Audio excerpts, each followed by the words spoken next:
तो कहते हैं ना कि विनाश काले विपरीत बुद्धि। जब इंसान का विनाश का समय आता है ना, तो इसका दिमाग, इसका विवेक पूरी तरह से ख़त्म हो जाता है कि सोचने समझने की क्षमता जो है पूरी तरफ से शून्य हो जाती है। और यही हाल है इस समय बीजेपी पार्टी के नेताओं का। ये अनाप शनाप बातें बोल रहे हैं, कहीं कभी देश की सेनाओं का अपमान करते हैं, कहीं देश के लोगों का अपमान करते हैं। और इस समय जब ये चीज़ें चलती हैं जहाँ पे देश का अपमान होता है, देश की सेनाओं का अपमान होता है, तो ये देशभक्त की जो चोला पहन के घूम रहे हैं आरएसएस की पार्टी के लोग और हिंदू वाहिनी के लोग जो कहते हैं कि हिंदू राष्ट्र बनाएंगे, ये लोग कहाँ चले जाते हैं भाई?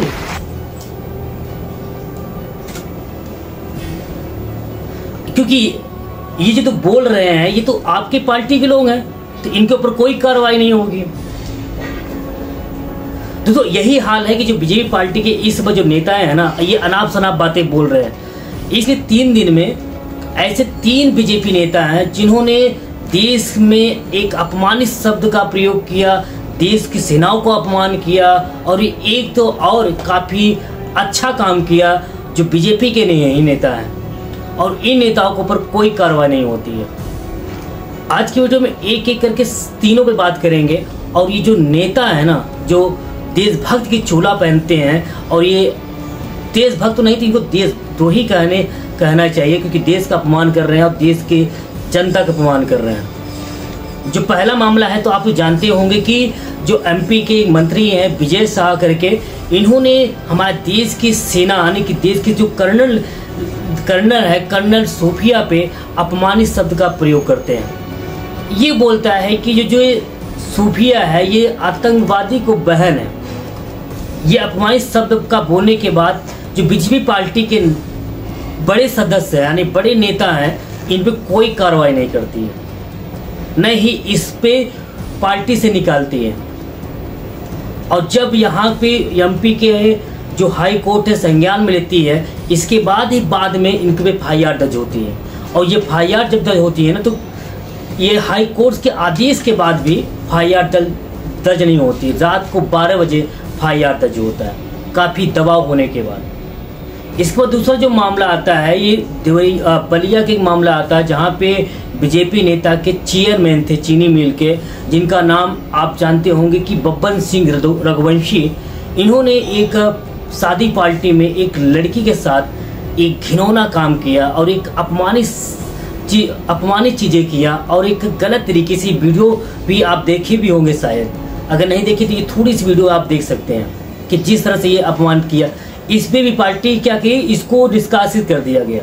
और ये जो अंधभक्त लोग हैं ना, ये बोल रहे हैं कि देखो हमारी पार्टी ने इसे तुरंत निकाल दिया, क्योंकि जो ये नेता बब्बन सिंह रघुवंशी छोटे मोटे नेता है, कार्यकर्ता, ये भी बोल रहे थे कि मैं एक बीजेपी पार्टी का कार्यकर्ता हूँ, तो इसको तो निकाल दिया। और जो अंधभक्त हैं ना, ये बोल रहे हैं कि देखो हमारी पार्टी ने ऐसा निकाल दिया।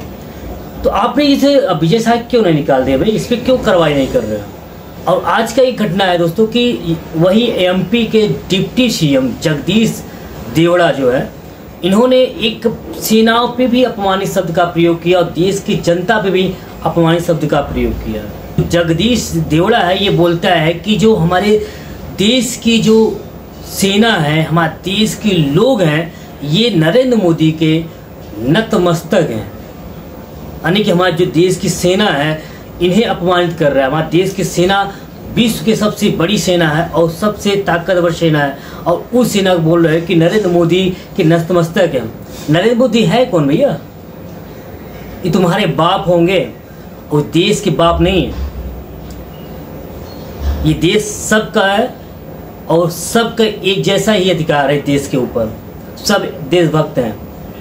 तो कहीं बीजेपी पार्टी का ये देश नहीं है, न ही नरेंद्र मोदी का देश है कि इनके इनके कदमों पे, इनके चरणों में नतमस्तक हो जाएं। और जिस तरह की तुम जो लोग राजनीति करते हो ना, ये राजनीति एक दिन तुम लोग को ही डुबो रखेंगे। और इसके बाद भी आप देख लेना कि जगदीश देवड़ा पे भी कोई कार्रवाई नहीं होगी। अगर बीजेपी पार्टी के दम है, अगर हिम्मत है कि हम देश के लिए काम करते हैं और देश की रक्षा के लिए काम करते हैं और देशभक्त हैं, तो एक बार इन पे कार्रवाई करके दिखाएं। क्या हिम्मत है नरेंद्र मोदी को और जो राष्ट्रीय अध्यक्ष है इनको हिम्मत है कि इन पे कोई कार्रवाई कर सके? कोई हिम्मत नहीं है। सिर्फ ये हिंदू मुस्लिम करके अपने देश में एजेंडा को अपने सत्ता में बने रहने के लिए काम करते हैं। और लोग भी ये समझ चुके हैं कि देश के जो लोग हैं ना, ये समझ चुके हैं हिंदू मुस्लिम करके इनके बहुत तंग आ चुके हैं लोग। अब ये जान रहे हैं कि हिंदू मुस्लिम अब नहीं हो पाएगा, इसलिए अब दूसरा तरीका अपना रहे हैं। और जो देश के सही मुद्दे हैं इस पे कोई नहीं बात कर रहा है। हमारे देश में बेरोजगारी चरम सीमा पे है, महंगाई चरम सीमा पे है, इस पे कोई नहीं बात कर रहा है। बेरोजगारी, पेट्रोल डीजल हर चीज़ महंगा है, इस पे कोई नहीं बात कर रहा है। बस इनको ये पार्टी को सिर्फ हिंदू मुस्लिम करना ही आता है, देश की विकास करना इनको नहीं आता है। ये लोग पुराने सोच के ख्याल के व्यक्ति हैं और इनके पार्टी में लोग हैं और ये वही करेंगे। पुराने जो ख्याल के लोग हैं ना, सिर्फ मस्जिदों के नीचे मंदिर को ढूंढना, मूर्ति ढूंढना यही आता है। कुछ तो शर्म करो। और जो देशभक्त बनते हैं ना, थोड़ा सा अंधभक्त जो है ना, थोड़ा सा दिमाग लगाओ, सोचो। अंधभक्ति तुम लोग की एक दिन तुम लोग पछताओगे कि यार मैं कैसे अंधभक्त था। अभी भी समय है, आंखें खोलो अंधभक्तों, नहीं देश एक दिन सच में देश फिर से गुलाम हो जाएगा। और तुम अंधभक्तों का हिम्मत तो है नहीं कि देश से इन अंधभक्तों से लड़ सको। तो इस वीडियो को उन अंधभक्तों के पास भेजिए जो अभी भी अंधभक्ति में नील हैं और अंधभक्ति में डूबे हुए हैं। आज की वीडियो में इतना ही दोस्तों, फिर मिलते किसी नेक्स्ट वीडियो में। तब तक ले जय हिंद, वंदे मातरम।